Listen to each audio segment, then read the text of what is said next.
बिस्मिल्लाहिर्रहमानिर्रहीम।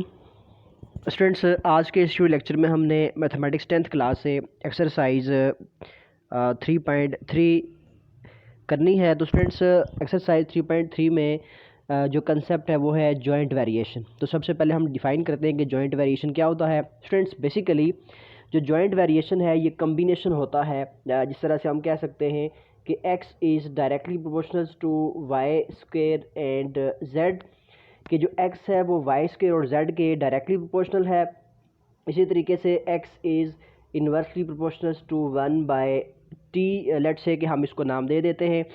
तो अगर डायरेक्ट कम्बिनेशन और इन्वर्स कम्बिनेशन दोनों को हम मिला के लिखेंगे तो स्टूडेंट्स ये बनेगा x is proportional to y square z divided by t। तो students, x is proportional to y square z और डिवाइड बाय टी मीन कि अगर हम डायरेक्ट कम्बिनेशन और इन्वर्स कम्बिनेशन को मिला के लिखते हैं तो स्टूडेंट्स हमारे पास ये एक जॉइंट वेरिएशन वो बन जाएगा। तो यहाँ पर फिर हम क्या करेंगे, प्रोपोर्शन को हम हटा के लिखते हैं जब स्टूडेंट्स, तो उस वक्त हम यहाँ पर कांस्टेंट ले आते हैं। लेट्स से कि यहाँ से अगर हम इस प्रोपोर्शन को हटा दें तो यहाँ पर आ जाएगा के वाई स्क्वेयर जी और डिवाइड बाय टी। यानी कि जो डायरेक्ट और इन्वर्स वेरिएशन में डायरेक्ट पी आ सकता है अलग से, इन्वर्स अलग से आ सकता है।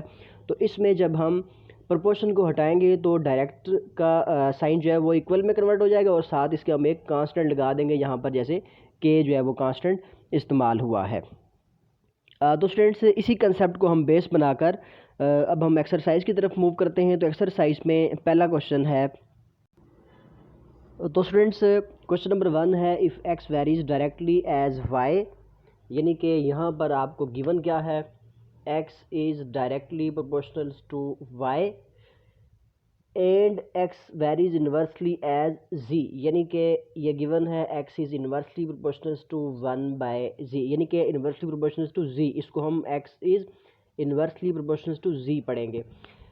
यहाँ पर स्टूडेंट्स आपको वैल्यूज़ गिवन है, x equals to 8 and y equals to 4, z equals to 3। तो इनको हमने यूज़ करना है। सबसे पहले इनको हम कंबाइन करेंगे। तो जब इनको कंबाइन किया जाए स्टूडेंट्स तो लेफ्ट हैंड साइड पे चूँकि x है दोनों के और आ जाएगा proportional to y by z, यानी कि इन दोनों को मिला के लिख दिया। तो जैसे बात की थी मैंने कि हम क्या करेंगे, प्रोपोर्शनल को हटाएंगे तो स्टूडेंट्स यहाँ पर क्या आ जाएगा, इक्वल का साइन और साथ आ जाएगा कांस्टेंट k और ये बनेगा के वाई बाय जी।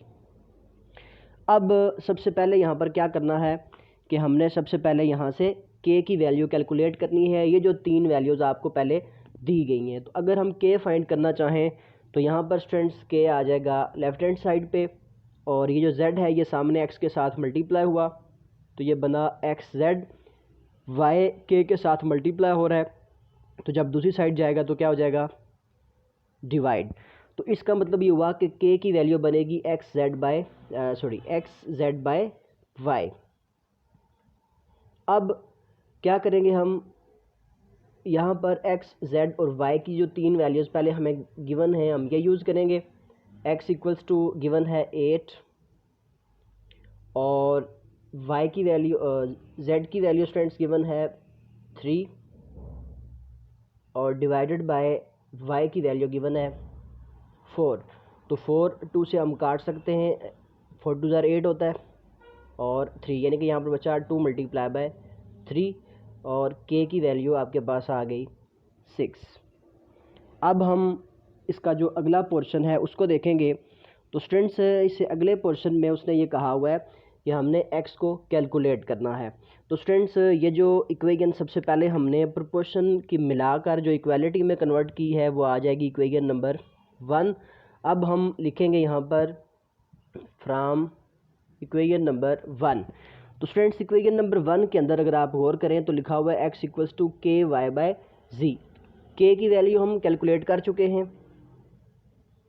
तो के की जगह पर आ गए यहाँ से 6 और y की वैल्यू स्टूडेंट्स अब गिवन है हमें 18 और डिवाइडेड बाय z की वैल्यू गिवन है 3। इसका मतलब ये हुआ कि 3 2 ज़ार 6 हो गया, 18 2 ज़ार 36। इस तरीके से आपके पास x की वैल्यू जो है वो आ जाएगी। स्टूडेंट्स, गौर करेंगे कि आपको पहले उसने रिलेशन दिया है x का y के साथ भी और z के साथ भी, उसी के साथ उसने तीन वैल्यूज़ दी हैं यानी कि x y और z की जो फैक्टर्स रिलेशन में दिए जाएंगे प्रोपोर्शन के अंदर उन तीनों की वैल्यू दी जाएगी। 3 हो सकते हैं, 4 हो सकते हैं। उस वैल्यू को यूज़ करके आपने सबसे पहले क्या करना है, के कैलकुलेट करना है। जब आपके पास के आ जाएगा तो फिर आप जो है वो जो भी क्वांटिटी इसके बाद उसने दी फाइंड करने के लिए, यहाँ से जैसे उसने एक्स कहा था वो हमने फाइंड कर लिया। अगर वो यहाँ पर वाई फाइंड करने का बोलता तो वो एक्स की वैल्यू आपको दे देता। तो ये क्वेश्चन नंबर 1 है। इसी एक्सरसाइज का क्वेश्चन नंबर 2 है स्टूडेंट्स। इसमें उसने दिया हुआ है if F varies jointly as G and H where F is equals to 500, G 6 and H is 9। फिर वो कहता है कि एफ फाइंड करें, जी 13 है और एच 8। तो स्टूडेंट सबसे पहले हम क्या करेंगे, यहाँ से रिलेशन लिखेंगे जो कि लिखा हुआ है आपके पास jointly as G and H. तो स्टूडेंट्स यहाँ पर उसने आपको डायरेक्ट का भी नहीं बोला और ना ही इन्वर्स का बोला है, ठीक है। तो जब भी जॉइंट आ जाएगा डायरेक्ट और इन्वर्स के बगैर तो उसको आपने वैसे क्या लिखना है, डायरेक्ट वेरिएशन के अंदर। तो इट मीन्स कि आपको गिवन है F is directly proportional to G and H, क्योंकि उसने कहा कि जी और एच दोनों के जॉइंटली प्रोपोर्शनल है, तो इसको हमने लिख दिया। अब प्रोपोर्शन को हटाने का तरीका था कि उसमें इक्वल आ जाता है और साथ इसके के आ जाएगा, तो ये बना एफ इक्वल्स टू के जी एच। अब अगर हमने सबसे पहले जो है वो के कैलकुलेट करना है, उसके बाद फिर उसका अगला पार्ट है कि इसको एफ़ कैलकुलेट करना है। तो एफ़ कैलकुलेट करने के लिए हमारे पास के का होना ज़रूरी है।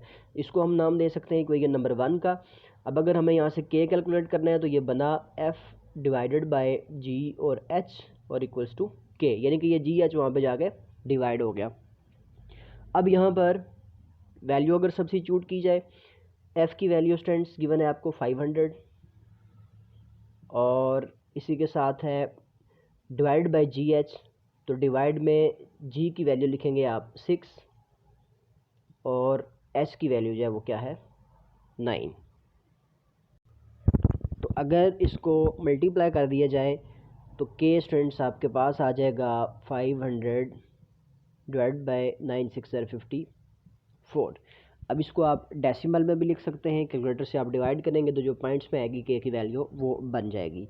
तो ये स्टूडेंट्स हो गया कि पहले जो साथ आपको 3 वैल्यूज़ गिवन थी उनको यूज़ करके आपने के कैलकुलेट किया।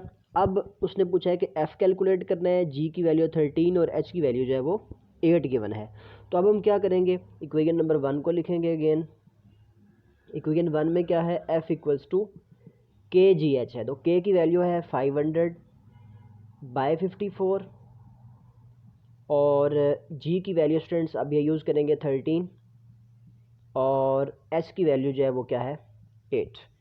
इस तरीके से जब हम इस सारे को मल्टीप्लाई करेंगे, आपने क्या करना है 500 को 13 से मल्टीप्लाई करना है, जो आंसर आएगा उसको 8 से मल्टीप्लाई करना है और उसके बाद डिवाइड करेंगे 54 के साथ, तो हमारे पास आंसर आ जाएगा इसका 962.9, जिसको आप राउंड ऑफ करके जो है वो क्या लिखेंगे 963।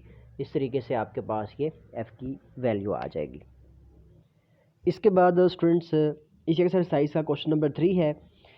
इसमें स्टूडेंट्स मैंने रिजल्ट निकाल के लिखा है। क्वेश्चन है if P varies directly as Q cube, P varies directly as Q cube and inversely as R square and S, यानी कि इन्वर्सली प्रोपोर्शनल है पी आर स्क्वेयर और एस के, तो जिसके भी इन्वर्स होगा उसको हम 1 की फॉर्म में लिखेंगे।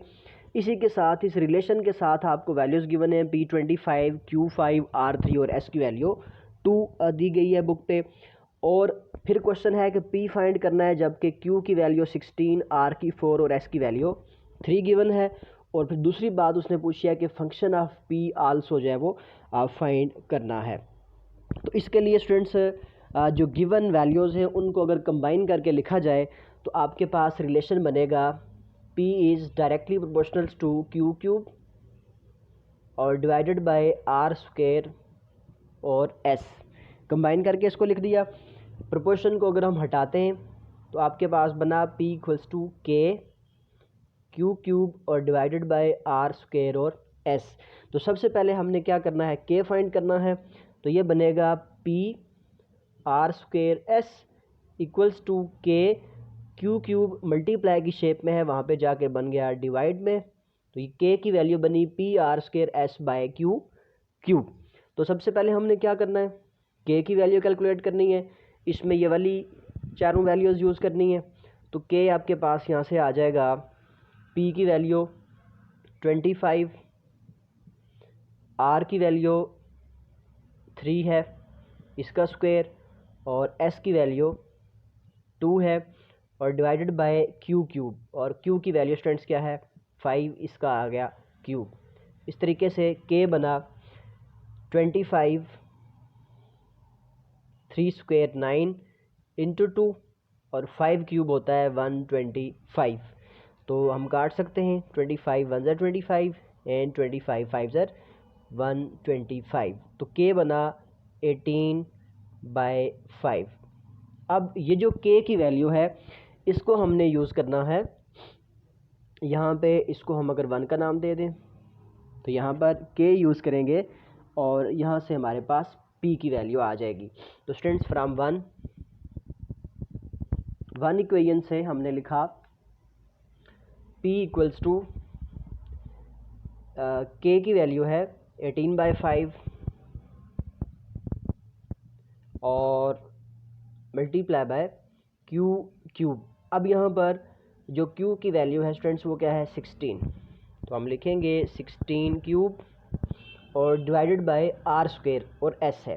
तो स्टूडेंट्स इसको मैंने लिख दिया डिवाइडेड बाय आर स्क्वायर, यानी कि आर की वैल्यू आपके पास 4 है इसका स्क्वायर, और एस की वैल्यू क्या है 3। इन वैल्यूज़ को यूज़ करके के कैलकुलेट किया। इसके बाद हमने इन वैल्यूज़ को आगे यूज़ करना है और पी की वैल्यू कैलकुलेट करनी है। तो क्यू आर और एस को यूज़ किया, साथ इसके जो के हमें गिवन हमने फाइंड किया उसको इसके अंदर यूज़ किया, और यहाँ से ये शेप बन गई। तो स्टूडेंट्स इसको लिखा जा सकता है 18/5 एज इट इज़। 16 का क्यूब होता है 4096, और जो डिवाइड बाय 4 स्क्वायर 16, और 16 इधर क्या लिखा है 48। इसके बाद अगर 18 को 4096 के साथ मल्टीप्लाई किया जाए तो स्टूडेंट्स ये आता है, कैलकुलेटर से आप चेक कर सकते हैं। तो ये बना 73726, 73 और 73728, और डिवाइड बाय इसके 5 है, और इसको हम स्टूडेंट्स मल्टीप्लाई में अगर चेंज करें तो इसके नीचे 1 होता है, तो ये बनेगा 1/48। इसके बाद P इक्वल टू ये बनेगा 73728, और जब 5 को 48 से मल्टीप्लाई करेंगे तो स्टूडेंट्स बनेगा 240। इन दोनों को डिवाइड करें, कैलकुलेटर आपके पास मौजूद है, कैलकुलेटर से डिवाइड करेंगे तो ये आ जाएगा 307.2, और इस तरीके से आपके पास P का आंसर आ जाएगा। तो स्टूडेंट्स इस वीडियो के अंदर यही 3 क्वेश्चंस हैं। नेक्स्ट वीडियो के अंदर जो है वो इससे जो बकिया पार्ट है एक्सरसाइज का वो भी आपको इसके बाद फ़ौरन मिल जाएगा।